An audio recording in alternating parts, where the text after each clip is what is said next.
ਬੱਚਿਓ, ਹੁਣ ਅਸੀਂ ਸਿੱਖਾਂਗੇ ਕਿ ਵਰਗੀਕ੍ਰਿਤ ਕਾਗਜ਼ ਤੇ ਬਿੰਦੂ ਨੂੰ ਆਸਾਨੀ ਨਾਲ ਕਿਵੇਂ ਅੰਕਿਤ ਕੀਤਾ ਜਾਂਦਾ ਹੈ। ਬੱਚਿਓ, ਕੀ ਤੁਸੀਂ ਬਿੰਦੂ A ਦੀ ਸਥਿਤੀ ਨੂੰ ਬਲੈਕਬੋਰਡ ਤੇ ਦੱਸ ਸਕਦੇ ਹੋ? ਹਾਂਜੀ ਮੈਡਮ ਜੀ, ਇਹ ਬਿੰਦੂ ਬਲੈਕਬੋਰਡ ਦੇ ਉੱਪਰ ਵਾਲੇ ਅੱਧੇ ਭਾਗ ਵਿੱਚ ਹੈ। ਮੈਡਮ, ਇਹ ਬਿੰਦੂ ਬਲੈਕਬੋਰਡ ਦੇ ਖੱਬੇ ਪਾਸੇ ਦੇ ਕਿਨਾਰੇ ਕੋਲ ਹੈ। ਮੈਡਮ, ਇਹ ਬਿੰਦੂ ਬਲੈਕਬੋਰਡ ਦੇ ਉੱਪਰ ਵਾਲੇ ਅੱਧੇ ਭਾਗ ਵਿੱਚ ਹੈ। ਮੈਡਮ ਜੀ, ਇਹ ਬਿੰਦੂ ਬਲੈਕਬੋਰਡ ਦੇ ਖੱਬੇ ਪਾਸੇ ਦੇ ਕੋਨੇ ਦੇ ਕੋਲ ਹੈ। ਮੈਡਮ ਜੀ, ਇਹ ਬਿੰਦੂ ਉੱਪਰ ਵਾਲੇ ਖੱਬੇ ਕੋਨੇ ਦੇ ਬਿਲਕੁਲ ਕੋਲ ਹੈ। ਬੱਚਿਓ, ਕੀ ਇਹਨਾਂ ਵਿੱਚੋਂ ਕੋਈ ਵੀ ਕਥਨ ਜੋ ਤੁਹਾਡੇ ਸਾਥੀਆਂ ਨੇ ਬੋਲਿਆ ਬਿੰਦੂ ਦੀ ਸਥਿਤੀ ਨੂੰ ਸਹੀ ਨਿਸ਼ਚਿਤ ਕਰਦਾ ਹੈ? ਤੁਸੀਂ ਨਹੀਂ ਦੱਸ ਸਕਦੇ ਕਿਉਂ? ਤੁਸੀਂ ਸਾਰੇ ਇਸ ਬਾਰੇ ਸੋਚੋ। ਮੈਡਮ ਜੀ, ਇਹ ਬਿੰਦੂ ਬਲੈਕਬੋਰਡ ਦੇ ਖੱਬੇ ਕਿਨਾਰੇ ਤੋਂ 90 ਸੈਂਟੀਮੀਟਰ ਦੂਰ ਹੈ। ਕੀ ਤੁਸੀਂ ਸਮਝਦੇ ਹੋ ਕਿ ਜੋ ਰੇਖਾ ਨੇ ਕਿਹਾ ਉਹ ਸਹੀ ਕਥਨ ਹੈ? ਅਸੀਂ ਇਸ ਤੋਂ ਵੀ ਜ਼ਿਆਦਾ ਬਰੀਕੀ ਨਾਲ ਸੋਚਣਾ ਹੈ। ਹੋਰ ਕੋਈ ਬੱਚਾ ਦੱਸ ਸਕਦਾ ਹੈ?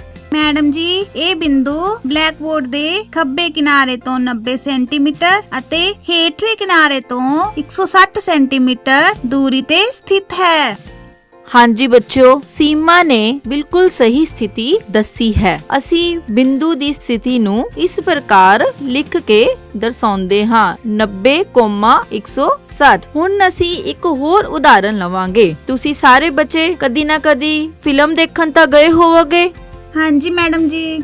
ਤੁਸੀਂ ਜਦੋਂ ਥੀਏਟਰ ਵਿੱਚ ਜਾਂਦੇ ਹੋ ਅਤੇ ਆਪਣੀ ਸੀਟ ਨੂੰ ਲੱਭਦੇ ਹੋ ਤਾਂ ਉਸ ਦੇ ਲਈ ਤੁਹਾਨੂੰ ਦੋ ਸੰਖਿਆਵਾਂ ਦੀ ਜ਼ਰੂਰਤ ਪੈਂਦੀ ਹੈ, ਇੱਕ ਲਾਈਨ ਨੰਬਰ ਅਤੇ ਇੱਕ ਸੀਟ ਦਾ ਨੰਬਰ। ਹੁਣ ਏਦਾਂ ਹੀ ਆਪਾਂ ਨੂੰ ਕਿਸੇ ਤਲ ਤੋਂ ਕਿਸੇ ਵੀ ਬਿੰਦੂ ਦੀ ਸਥਿਤੀ ਨਿਰਧਾਰਿਤ ਕਰਨ ਲਈ ਇਹੀ ਵਿਧੀ ਵਰਤਣੀ ਪੈਂਦੀ ਹੈ।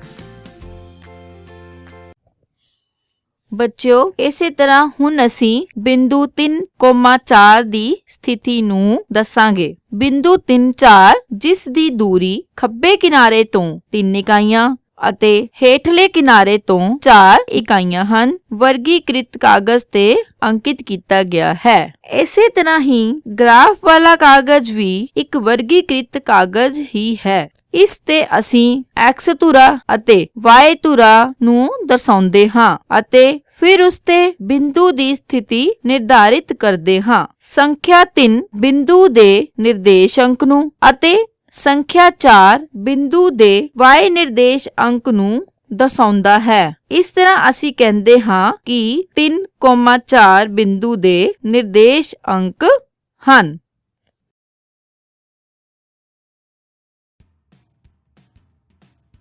ਰੇਖੀ ਗ੍ਰਾਫ। ਰੇਖੀ ਗ੍ਰਾਫ ਅਨੇਕ ਰੇਖਾ ਖੰਡਾਂ ਨੂੰ ਆਪਸ ਵਿੱਚ ਮਿਲਾ ਕੇ ਬਣਾਇਆ ਜਾਂਦਾ ਹੈ।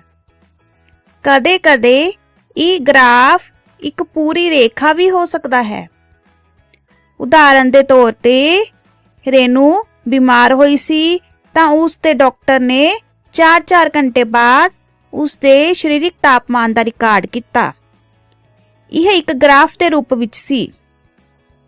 ਦਿੱਤੀ ਗਈ ਸਾਰਣੀ ਅੰਕੜਿਆਂ ਦਾ ਚਿੱਤਰ ਰੂਪ ਵਿੱਚ ਪ੍ਰਦਰਸ਼ਨ ਹੈ।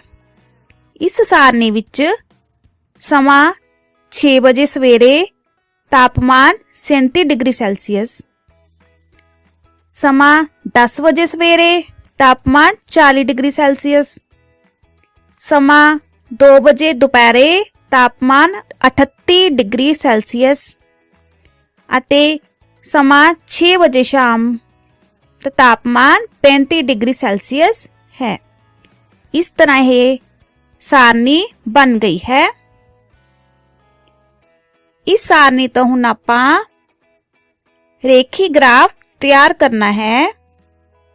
ਰੇਖੀ ਗ੍ਰਾਫ ਦੇ ਲੇਟਵੀਂ ਰੇਖਾ ਜਿਸ ਨੂੰ x ਧੁਰਾ ਵੀ ਕਿਹਾ ਜਾਂਦਾ ਹੈ, ਤਾਂ ਇੱਥੇ ਆਪਣੇ ਕੋਲ ਸਮਾਂ ਹੋ ਜਾਏਗਾ 6 ਵਜੇ ਸਵੇਰੇ, 10 ਵਜੇ ਸਵੇਰੇ, 2 ਵਜੇ ਦੁਪਹਿਰੇ ਅਤੇ 6 ਵਜੇ ਸ਼ਾਮ ਨੂੰ।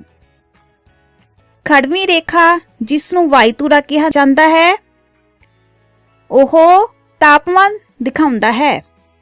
तो तापमान ਨੂੰ ਆਪਾਂ 30 degree Celsius, 32 degree, 34 degree, 36 degree, 38 degree, 40 degree, 42 degree ਬਰਾਬਰ ਅੰਤਰਾਲਾਂ ਵਿੱਚ ਲੈਣੇ ਹਾਂ। तो इस तरह 6 बजे सवेरे तापमान कितना सी 37 डिग्री। तो आप 6 बजे 37 डिग्री ते एक बिंदु अंकित कर देने हाँ।